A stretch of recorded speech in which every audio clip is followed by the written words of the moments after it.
वामिका ने जब शिवाय की बाइक देखी तो खुश हो गई। तुम्हारे पास बाइक भी है? शिवाय, हाँ। अच्छी लगी? वामिका, हाँ, मुझे तो बहुत पसंद है बाइक्स। शिवाय, तो चलो सैर कराता हूँ तुम्हें। वामिका जल्दी से बाइक पर शिवाय के पीछे बैठ गई और शिवाय ने अब बाइक चलाना शुरू कर दिया। तो वामिका ने जल्दी से उसके कंधों को पकड़ लिया ताकि वो गिरे नहीं। पूरे रास्ते वामिका शिवाय से बातें करने की कोशिश करती रही, लेकिन वो कम ही बोल रहा था। कुछ ही देर में दोनों शिवाय के घर पहुंच गए। वामिका बाइक से उतरी और शिवाय की तरफ देखने लगी कि ये कितना बदल गया है, जो उसके इतने बात करने पर भी थोड़ी बहुत ही बात की। पर इसमें इसकी गलती नहीं है, क्योंकि इसे बदलने पर मजबूर करने वाले इसके हालात हैं। वह समझ रही थी कि बच्चे के लिए अपने पिता के बिना दुनिया में सरवाइव करना कितना मुश्किल होता है, पर उसने खुद से वादा किया कि अपने दोस्त की दोस्ती वह फिर से हासिल करके रहेगी।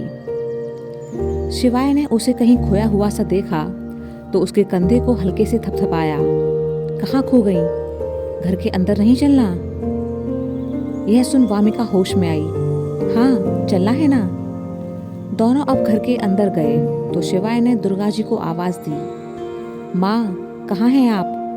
देखो तो कौन आया है। दुर्गा जी अपने कमरे से बाहर निकल कर आईं और सामने खड़ी वामिका को देख सोच में पड़ गई कि ये कौन है। लग तो जानी पहचानी रही है। वामिका ने देखा कि दुर्गा आंटी के चेहरे पर अब पहले की ही तरह चंचलता नहीं, बल्कि गंभीरता के भाव थे। उनके हाथ में एक फाइल थी जो बताने के लिए काफी थी कि वो अपने बिजनेस के काम में बिजी थी। अब उनकी आंखों पर नजर का चश्मा भी था। दुर्गा जी सोचते हुए बोली, बच्ची लग तो जानी पहचानी रही है, लेकिन याद नहीं आ रहा कि कौन है। वह वामिका की तरफ देखते हुए बोली, बेटा कौन हो तुम? सॉरी, मैं पहचान नहीं सकी। वामिका आगे बढ़ बड़े प्यार से उनके गले लग गई। कमाल करती हो आप आंटी, जिसे आप अपने घर की बहू बनाने का सोच रही थी उसे ही भूल गए। ये तो गलत बात है ना? क्या इन 4.5 साल में मेरी दुर्गा आंटी की चॉइस बदल गई है, या किसी और लड़की को पसंद कर लिया है आपने? कहते हुए वह हंस पड़ी। दुर्गा जी ने जब यह सुना तो उन्हें एकदम से याद आ गया कि ये बच्ची कोई और नहीं वामिका है। वह खुश होते हुए वामिका से दूर हटी और उसे सिर से पांव तक नजर भर देखने के बाद अपनी फाइल एक तरफ रख दी और उसका माथा बड़े प्यार से चूमने के बाद उसकी बलाएं लेते हुए बोली, वामिका, तुम तो कितनी बदल गई हो बेटा। अब तो तुम पहले से भी ज्यादा प्यारी हो गई हो। भगवान करे तुम हमेशा ऐसे ही मुस्कुराती रहो। शिवाय उन दोनों के मिलन को देख मुस्कुरा रहा था। आखिर इतने सालों बाद कोई मिला था जो पूरे हक से उनके साथ प्यार जता रहा था, और सबसे बड़ी बात, ये प्यार निस्वार्थ था।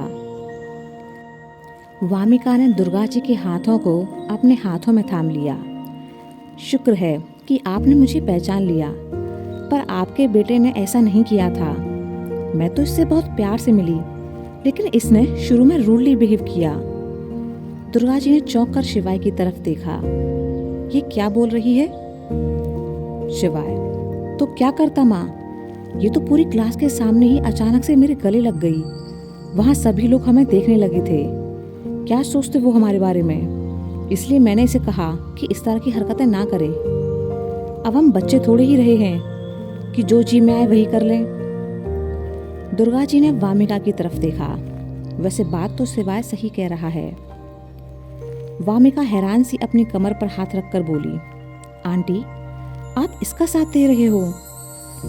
अरे मेरा दोस्त इतने साल बाद मेरे सामने था, तो फिर बिना गले लगाए कैसे रह सकती थी मैं? इंसान जब खुशी के मारे पागल हो जाता है तो वह इतना कुछ नहीं सोचता। और इस शिवाय को मुझसे मतलब है लोगों से। दुर्गा जी ने अब शिवाय की तरफ देखा। इसकी बात भी बिल्कुल सही है शिवाय। वामिका खुश हो दुर्गा जी के गले में हाथ डालकर खड़ी हो गई और शिवाय को चिढ़ाने लगी। शिवाय ने अपना सिर पकड़ लिया और एक तरफ बैठ गया। आप दोनों ना आज भी एक ही टीम में हो।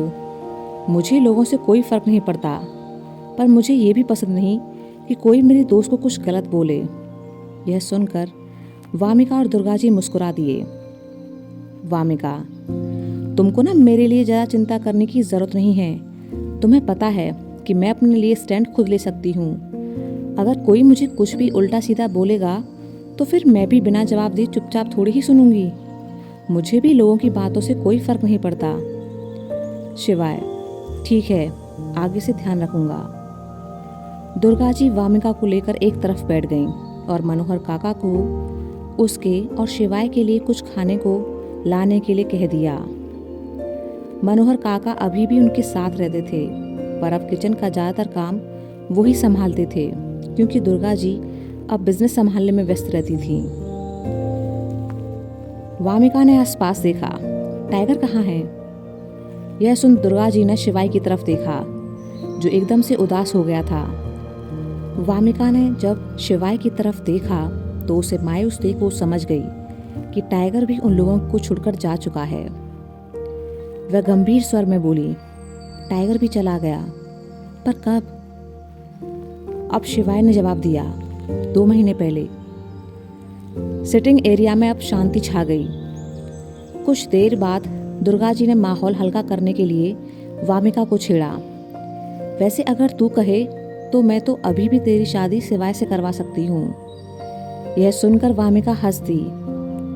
सॉरी आंटी, पर अब आप मेरे साथ मजाक नहीं कर सकती। दुर्गा जी चौंकी। क्यों? ऐसा क्या हो गया जो मैं अपनी बच्ची से ये वाला मजाक नहीं कर सकती? वामिका ने शिवाय की तरफ देखा। तुम ही बताओ आंटी को। शिवाय ने दुर्गा जी की तरफ देखा, क्योंकि इसकी सगाई हो चुकी है और इसका हमसफर कोई और है, ना कि मैं। दुर्गा जी यह सुनकर दंग रह गईं। इतनी जल्दी? आखिर ऐसी भी क्या वजह थी वामिका, जो तुम्हारे पेरेंट्स ने तुम्हारी इतनी जल्दी सगाई कर दी? वामिका ने उन्हें सब कुछ कह सुनाया। दुर्गा जी, ठीक ही है, क्योंकि अब अच्छे रिश्ते बार बार थोड़े ही मिलते हैं। मैं खुश हूँ तुम्हारे लिए। भगवान करे दुनिया भर की खुशियाँ तुम्हें मिलें। Vamika, thank you aunty. Durga ji अब मजाकिया लहजे में बोली, वैसे सगाई होना अभी तो कोई बड़ी बात नहीं है। तुम लोग चाहो तो मैं अभी भी बात संभाल सकती हूँ और इस सगाई को तोड़वा सकती हूँ। वामिका और शिवाय यह सुनकर हंस दिए। दुर्गा जी, अच्छा यह सब छोड़ो, ये बताओ वामिका कि तुम्हारे घर में सब कैसे हैं? वामिका, सभी ठीक हैं। दुर्गा जी, फिर कभी उन्हें घर पर लाओ ना। वामिका ने उन्हें बता दिया कि वह हॉस्टल में रहती है और उसके पेरेंट्स देहरादून में हैं, क्योंकि उसके पापा का वहीं ट्रांसफ़र हो गया था। दुर्गा जी ने उससे उसके ससुराल वालों के बारे में भी पूछा, तो वामिका ने उन्हें सब कुछ बता दिया। इतने में मनोहर काका उन लोगों के लिए खाने को कुछ ले आए, जिसे खाने के बाद शिवाय उठकर वहाँ से चला गया ताकि बिजनेस का काम देख सके। यूँ तो पुराने स्टाफ मेंबर हर चीज़ पर नज़र रखते थे, लेकिन शिवाय ने किसी पर भी आंख बंद कर भरोसा करना बंद कर दिया था, क्योंकि इसकी कीमत वो चुका था। दुर्गा जी, वामिका बेटा, जब यहाँ हमारा खुद का घर है तो भी तुम वहाँ हॉस्टल में रह रही हो।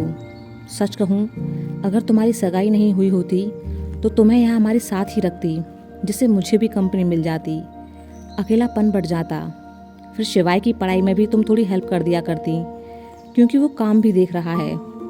पर अब तुम किसी और की अमानत हो तो ये भी नहीं कह सकती। वामिका, आंटी वह सब तो ठीक है, और सच कहूँ तो मैं भी रुक जाती, पर मैंने मुकेश अंकल को भी मना कर दिया है, तो उनको भी अच्छा नहीं लगेगा। पर आप टेंशन मत लो, ये मेरा ही तो घर है और मेरा तो यहाँ रोज का आना जाना लगा करेगा। मैं आपको अकेले छोड़ने वाली नहीं हूँ। दुर्गा जी हंस दी। दोनों बातें करने बैठ गईं। लगभग 2 घंटे बाद शिवाय वहाँ आया। वह उन दोनों और अपने लिए कॉफ़ी बनाकर लाया था। वामिका खुश होकर बोली, तो तुमने घर के कामों में भी मदद करना शुरू कर दिया है? इतने बदल गए हो तुम? दुर्गा जी, नहीं, ये तो शुरू से ही ऐसा है। इसको तो जब भी मौका मिलता है तभी मेरी मदद कर देता है। वामिका ने कॉफ़ी पी और उनके चैनल पर अच्छी ही इस है। कहानी को ना सुनाएं। शिवाय, थैंक्स। थोड़े टाइम बाद शिवाय ने वामिका को याद दिलाया कि 7:30 बज चुके हैं और उसे घंटे भर में हॉस्टल पहुंचना है। वामिका, हाँ तो 20 मिनट में पहुंच जाऊंगी मैं, यहाँ से ज़्यादा दूर नहीं है, तुम्हें तो पता है ना। दुर्गा जी ने उन दोनों को बातें करते छोड़ काम से बाहर चली गईं। शिवाय ने अब थोड़ी नाराजगी से वामिका को देखा। तुम मेरी दोस्त हो या माँ की? हम लोग इतने टाइम बाद मिले हैं तो तुम्हें मेरे साथ ज़्यादा टाइम बिताना था ना, पर तुम तो माँ से ही गप्पे लड़ाने बैठ गई। वामिका यह सुनकर मुस्कुरा दी और फिर अगले ही पल अपने दोनों कान पकड़ लिए। सॉरी, पर क्या करूं, आंटी की बातें ही इतनी अच्छी होती हैं, फिर वो तुम्हारी तरह बोरिंग भी नहीं है। अभी लगा कि तुम पहले वाले शिवाय ही हो। शिवाय, मैं अब भी पहले वाला शिवाय ही हूँ, पर सिर्फ चुनिंदा लोगों के लिए। तुम इतने टाइम बाद मिली तो समझ नहीं पाया था कुछ। Wamiqa, it's okay. अच्छा चलो, अभी आधा घंटा है मेरे पास यहाँ रुकने को, तो मुझे अपना रूम नहीं दिखाओगे क्या? शिवाय उठकर वामिका को अपने साथ अपने कमरे में ले गया।